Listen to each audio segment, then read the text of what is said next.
அப்பனே, சிவபெருமானே, எப்போதும் என்னை காப்பாத்தி என்னை வழிநடத்து, என்னை சரிபடுத்து. உன்னை சுற்றி உள்ளவர்களை மனம் குளிர ஆனந்தமாக வைத்துக் கொள்ளுங்கள். அதுவே உன்னை உயர்த்தும். தன் சுயலாபத்திற்காக மற்றவர்களுக்கு துன்பம் விளைவிப்பவர்கள் நிச்சயம் ஒரு நாள் கொடுத்ததை விட அதிகமாக பெறுவார்கள். நீ முயற்சிக்காத வரையில் எதுவும் இங்கு எளிதாக கிடைக்காது. நினைவில் கொள்ளுங்கள், இன்று காயம் கொடுக்கும் இறைவன் நாளை ஞானம் கொடுப்பான்.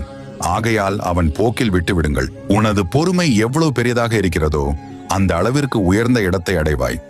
நம்பிக்கையுடன் இருங்கள். வாழ்க்கை என்னும் போர்க்களத்தில் வெற்றி வாகை சூட உனக்கு தேவை துணை அல்ல, துணிச்சல். எவ்வளவு பெரிய துன்பம் வந்தாலும் கலக்கம் கொள்ளாமல் முயற்சி செய். எல்லாம் நன்றாகவே நடக்கும். வாழ்க்கையில் நமக்கு போராட்டம் கண்டிப்பாக இருக்க வேண்டும்.